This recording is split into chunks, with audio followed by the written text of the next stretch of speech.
Hawkfrost whirled on him, unsheathing his claws, and his clanmate Blackclaw shouldered his way through the crowd to join him, his neck fur bristling and his tail fluffed up to twice its size. 3 or 4 Windclan warriors, Crowfeather amongst them, jumped up to support Tornir. "Stop!" Mistyfoot ordered, leaping from a root where she sat. "This is a gathering! Have you forgotten that?" 1 or 2 cats, including Crowfeather, stepped back, but most ignored the Riverclan deputy's order. Brambleclaw spotted Cedarheart and Rowanclaw from Shadowclan on their paws as well, claws extended. Dustpelt and Thornclaw faced them, spitting defiance. As Brambleclaw stared in horror, the Shadowclan cats leaped at his clanmates. All 4 rolled on the ground in a shrieking bundle of fur. "No!" Brambleclaw yowled. "Remember the truce!" He hurled himself forward, trying to thrust his way between the battling cats, aware that all around him more fights were breaking out. Fastening his teeth into Cedarheart's shoulder, he tried to haul him off Dustpelt, but another cat landed on his back and knocked him off his paws. As Brambleclaw went down in a sea of fighting warriors, he heard Firestar's voice raised in a furious yell.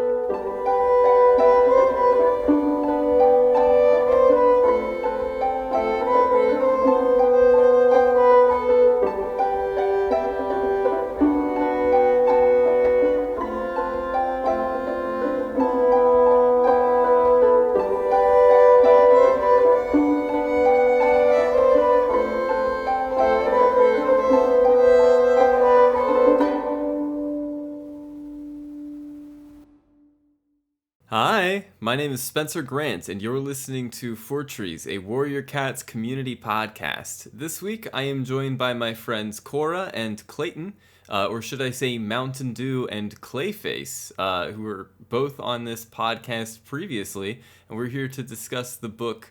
What was this one called? This Sunset? was Sunset. It was Sunset. There was the Sunset.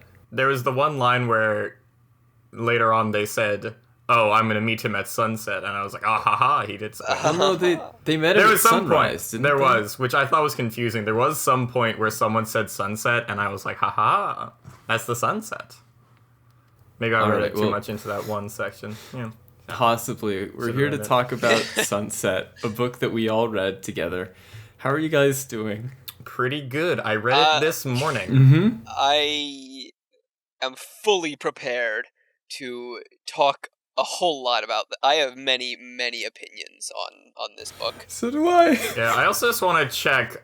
We ended on Clayface. Did we? And Mountain Dew. I thought it was Clay Whisker. Wasn't it Clay Whisker? Yeah, Clay Whisker. I think I'm confusing it with the Batman villain. Yeah, I was. I think about you in the context of the Joker a lot. Oh, I completely which forgot Joker? that mine was. Which Joker? That's very important. You're not treating me like a Jared Leto.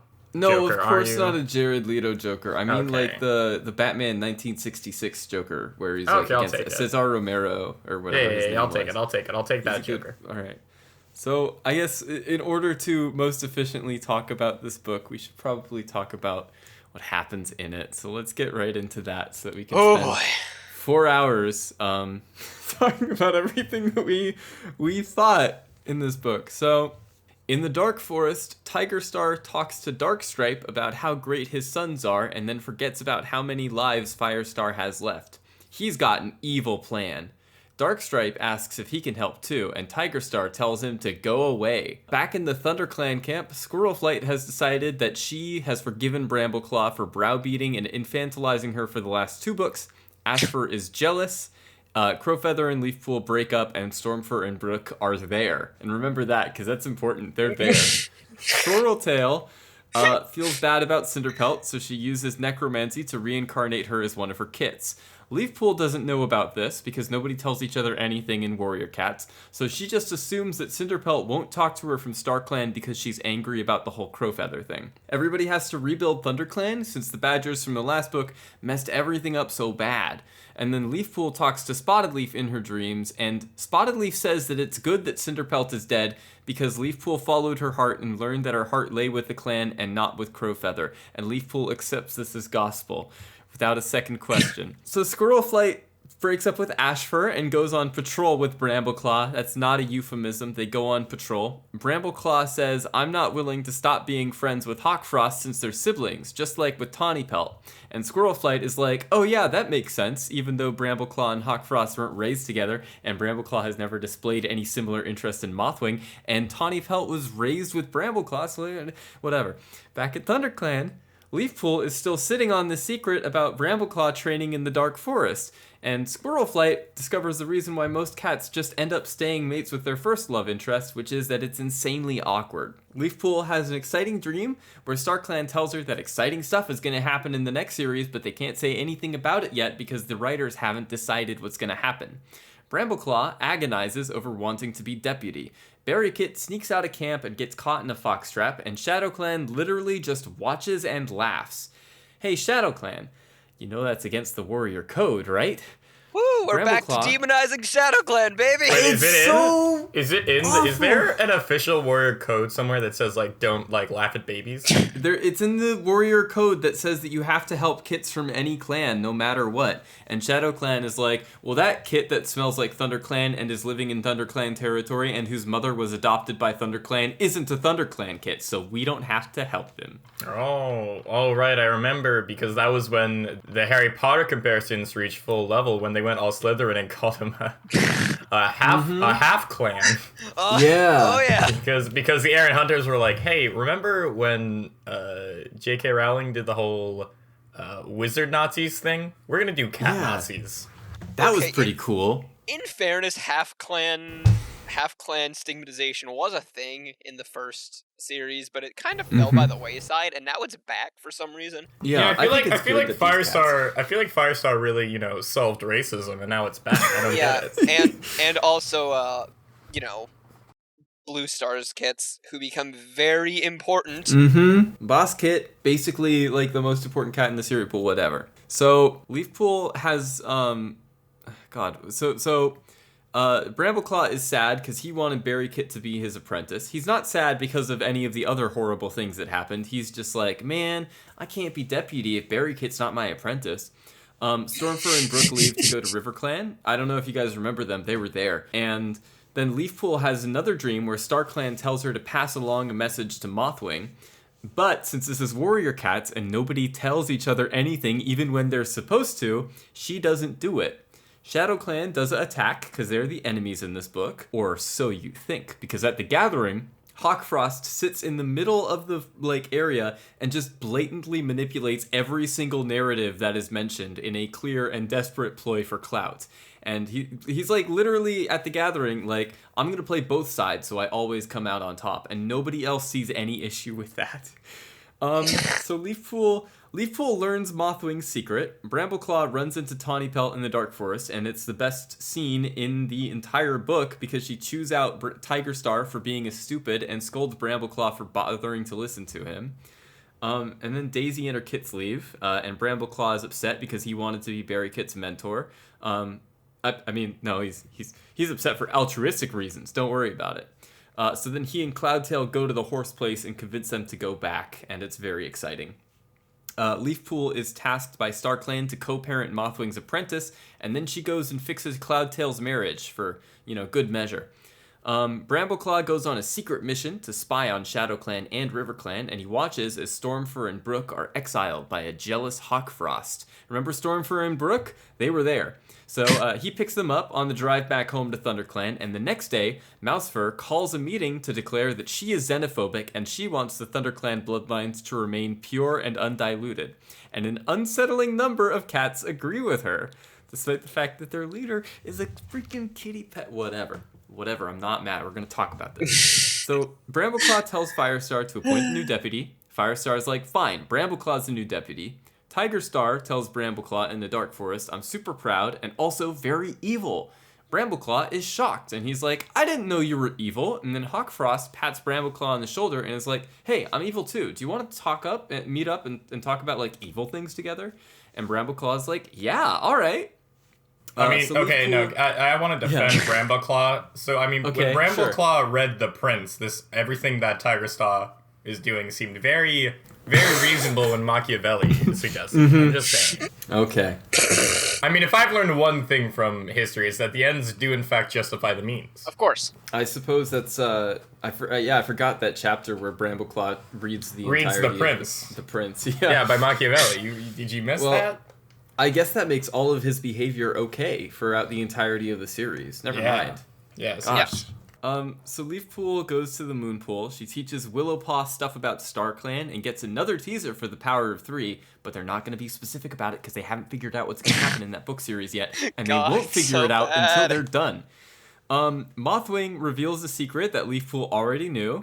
Then we get an omen about Hawkfrost being evil, because I don't know if you guys noticed this, but Hawkfrost is evil. And the next day, Hawkfrost and Brambleclaw stand around and watch Firestar die. And for 7 pages, Brambleclaw thinks about whether or not he wants Firestar to live or die, or so that he can take the position of leader. Oh my 7 God, is it really actual 7 pages. Oh my. 7 pages. Okay, Wait, I realize on. you're saying 7 pages like that's a lot in a warrior book. That's true. You said 7 pages. It took me like 3 minutes to go through that entire. So, like, if you're watching your like mentor, father figure choke in front of you, and it takes you 3 minutes to just do something about it, Didn't it I switch just feel perspective? like maybe you can't be. It did switch protagonists. That's true. I mean, I feel like For- that's also. I feel like it's also For 20 seconds. a suggestion that it's bad that there was a whole perspective swap, and when we got back, you were still thinking about it. That's like that's the book equivalent of like you cut to the B plot, to commercial. you cut to the commercial, and you come back, and it's the exact same thing. The only thing that Brambleclaw knows is that he needs to invest in whatever. So, the man cannot be trusted, but anyway, Hawkfrost's dying words inform Brambleclaw that there's a Thunderclan traitor who made sure that Firestar fell into the trap, and then the book just ends. Yep. Like that.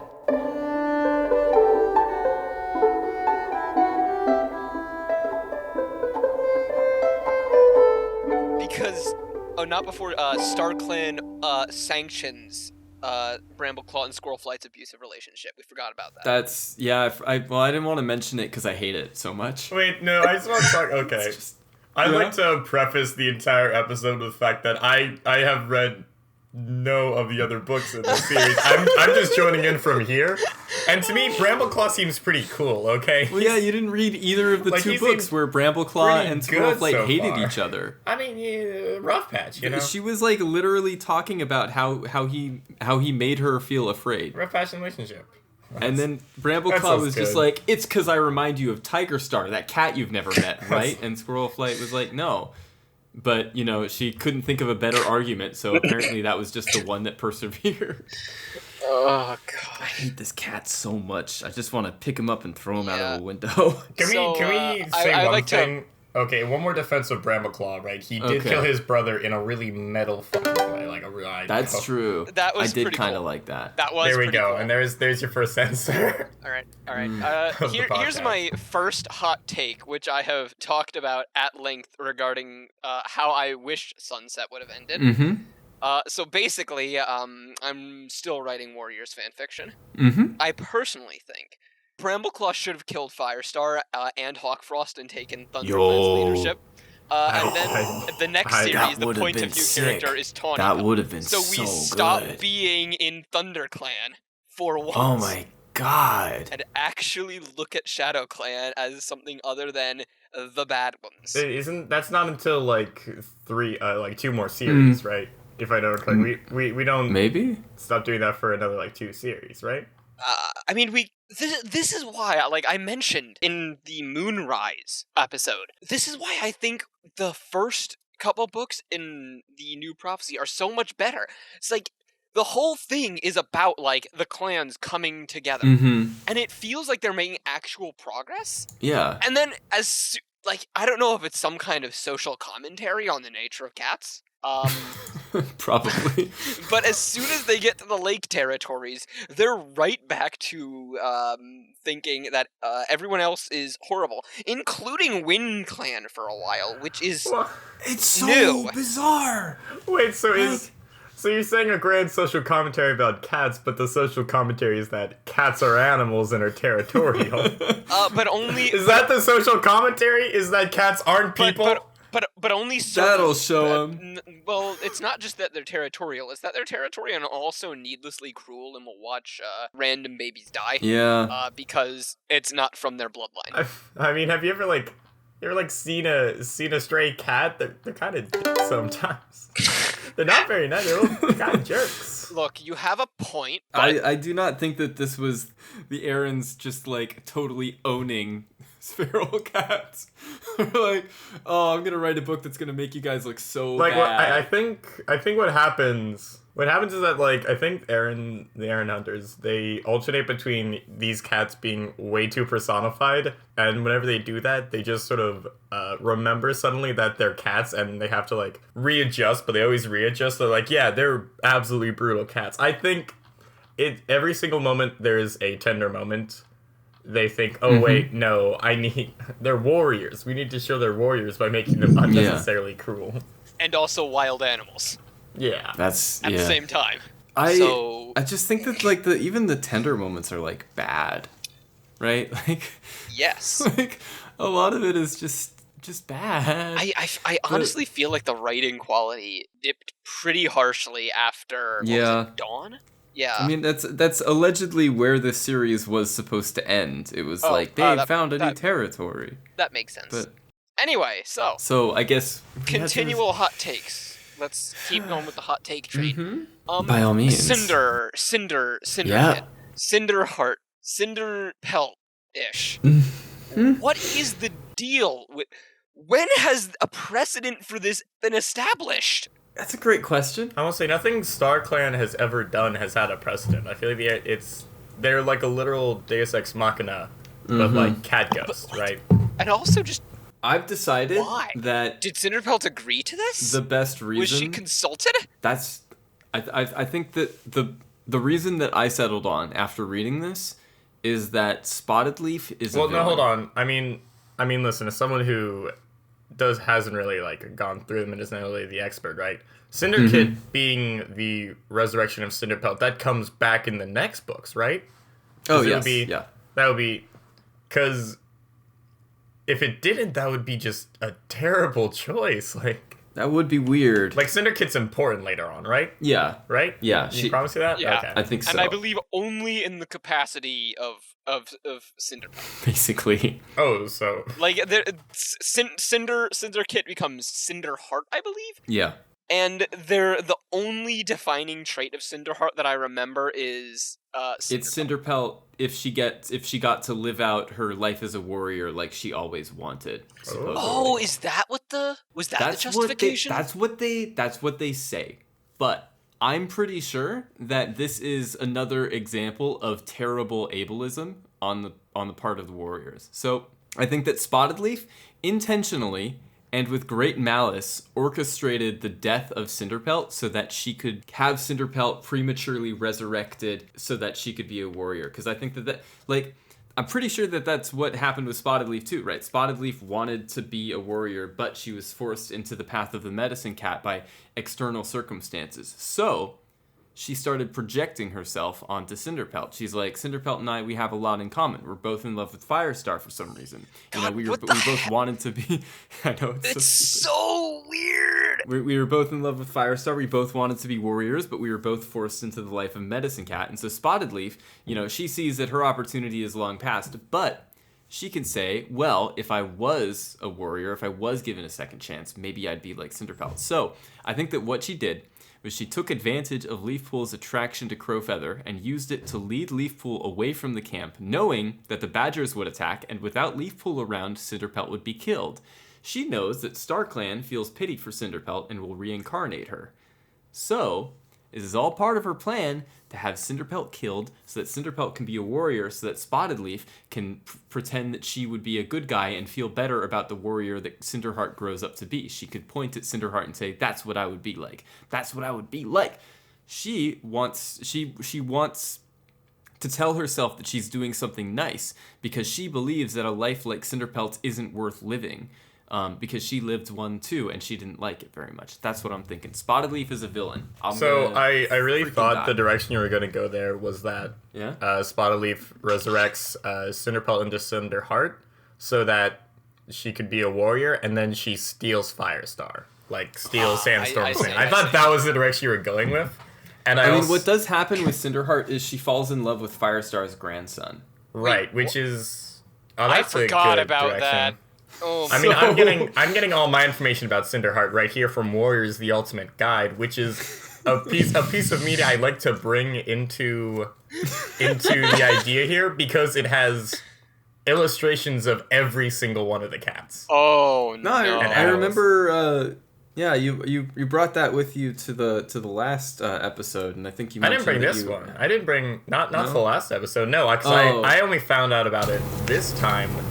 I will have a point that I brought up last time, which is how the badgers are American badgers, because there's a Midnight is in this book, and I have a picture of Midnight right here, and I will send this picture to you.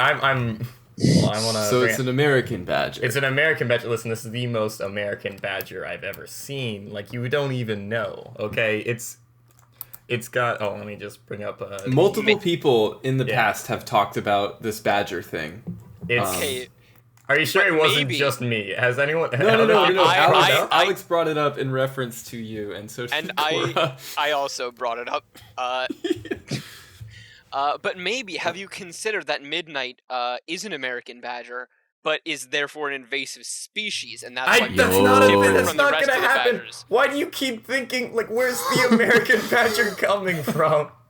I need to know. America! Like, where's the warrior? I'm just trying to find the same place that a mountain lion came from, clearly.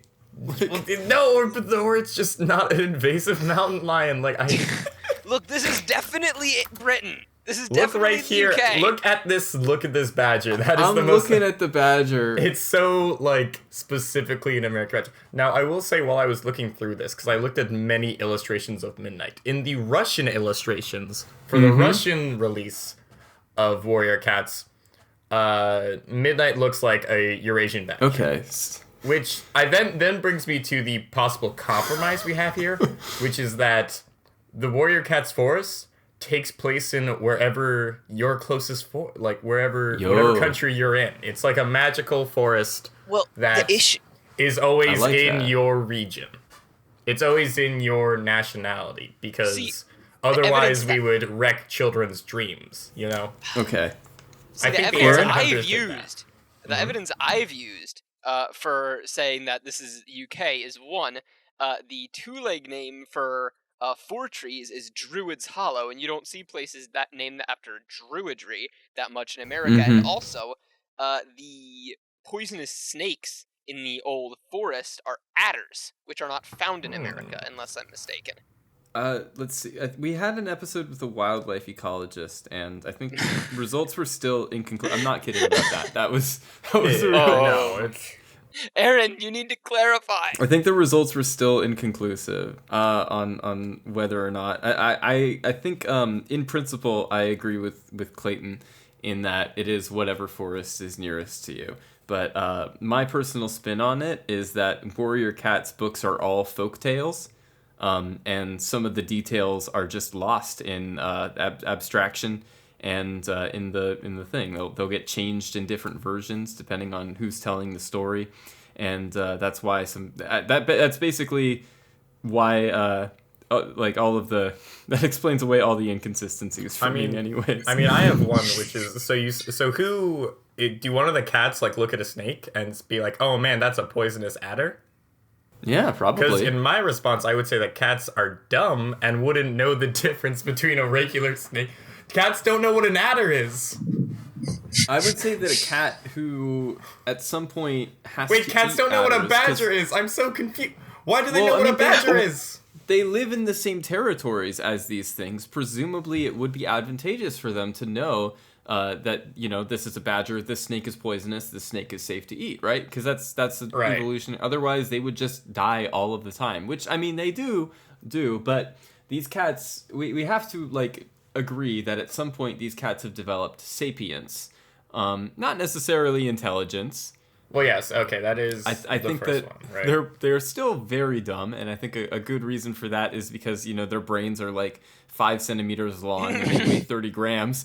And that can also be used to explain away a lot of the stupid behavior in these books.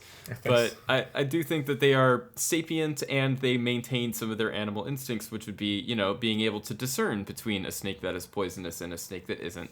And so on and so forth. And yet they can still engage in love triangles. I mean, that's a basic tenet of sapience. I guess, I don't know. Twilight has been around. Earlier iterations of Twilight have been around since the dawn of humanity. I spoke to an anthropology major. I like the simple idea here of it just being sort of a magical, you know, forest that the location is whatever country the children's heart desires, you know? Have you considered that magic doesn't real? Magic doesn't real. Magic does not real. Magic does not real. I mean, you say that, then explain how Syndicate is the resurrect form of Syndicate. Oh. No, this is a world where magic exists. We have to accept that. There's only very exists canonical in magic. the capacity of dead cats, I think. That's right. It only does. Oh wait, no, because I have a new. wow, okay, Power maybe- of 3 goes really. I mean, also Midnight's Alright, also magic, right? Like there's a magic badger. Yes. Oh, that's true. Midnight is a magic ghost who is as old as Magic time. ghost badger. So there's like multiple like magic creatures. I think just creatures have magic in this world is what we need to accept. Yeah. But it's only based off their dead relatives. I think ancestor worship is a very good place to base your faith in. I have been worshiping my dead ancestors since I was a little kid. Of I course. look up at the stars and I think, I know that my grandpa is going to help me ace this test tomorrow.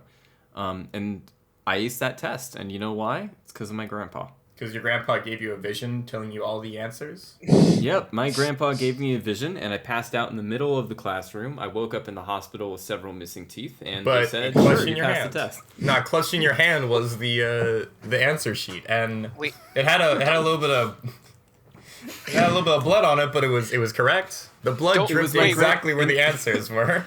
I don't It was forget. my grandpa's don't blood, forget. which is really interesting. Yeah. Don't forget, He's Clayton. been dead for 40 years. The grandpa needs to give the answers in a really vague, convoluted manner. No, vague. That's true. No, it's vague, convoluted, but still incredibly obvious. Yes.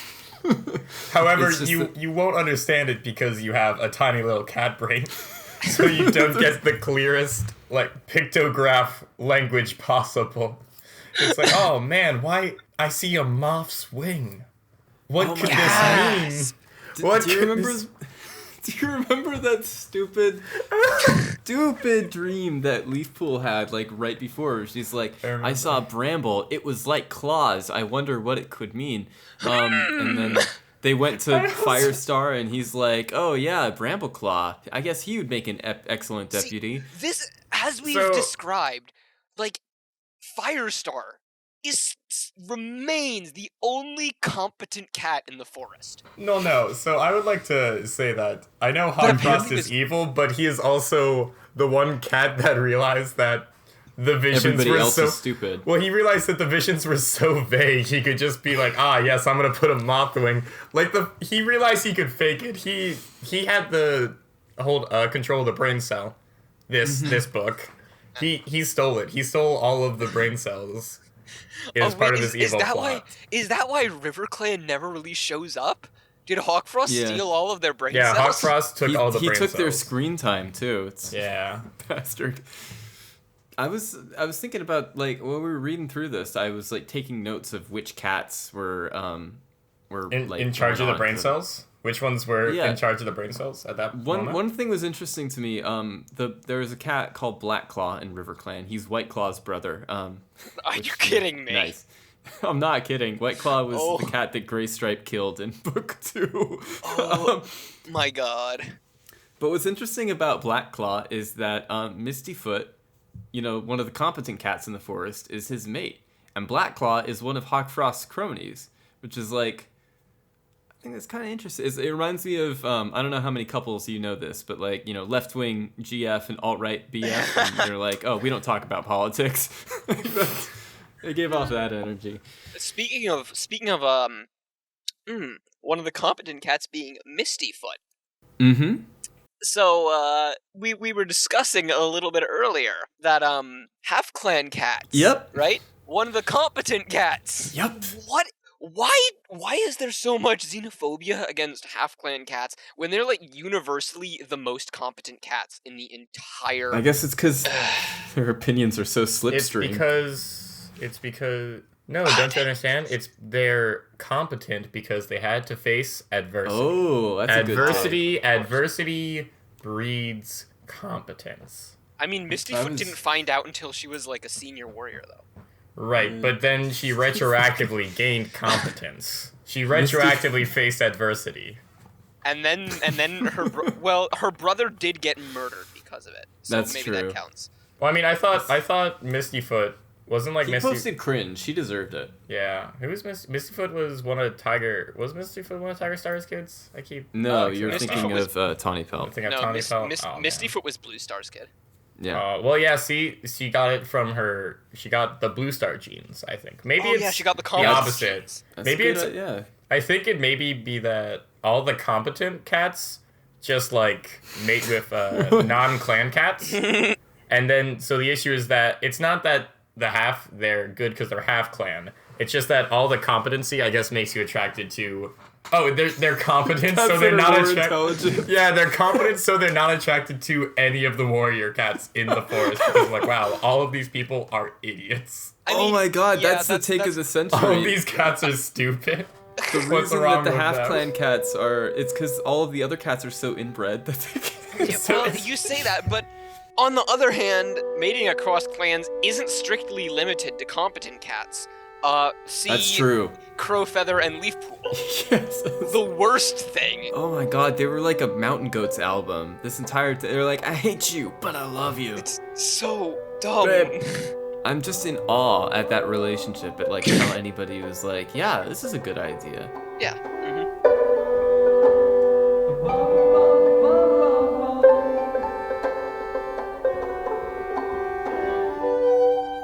Alright, I think that's going to do it for this week's episode of Fourtrees, our Warrior Cats community podcast. Thank you so much for doing yourself a listen. I've been your host, Spencer Grant, and I'd like to thank our guests, I'm going to have to get used to saying that, our guests Clayton and Cora for joining us for the last little while. You two have been an absolute pleasure to have. Just some announcements before we move forward. This particular recording session is going to be 3 episodes long, partially because it's a season finale, and secondly because the conversation went off the rails completely during the next episode. So you have that to look forward to. And also, season finale. We're going to start season 3 a couple of weeks after we finish this on up. So you have that to look forward to. And if you haven't been enjoying Fourtrees, then you have that to resent. I don't know. Ooh, there are some birds outside. I love that for me. But yeah, that's what's going on. 3-parter and season finale. So look forward or don't. Anyways, Fourtrees has been recorded in front of a live studio audience at Druids Hollow Studios here at Bristol. Our theme was composed and performed by Spencer Chopin Grant and mixed by Alex Turner. Our graphics and 3D assets were designed by Spencer Diablo Granta, and our video editor is Spencer Pagliacci Granta. My TiVo just hate that for me. The Warrior Cat series is written by Erin Hunter and distributed by HarperCollins. Please support the official release. You can find us at the web at spencergrant.co.uk/Fourtrees or wherever you get your podcasts. You can also find our YouTube uploads with auto-generated subtitles and audio visualizations at youtube.com/SpencerGrant. Again, I've been Spencer, and you've been beautiful. Bye!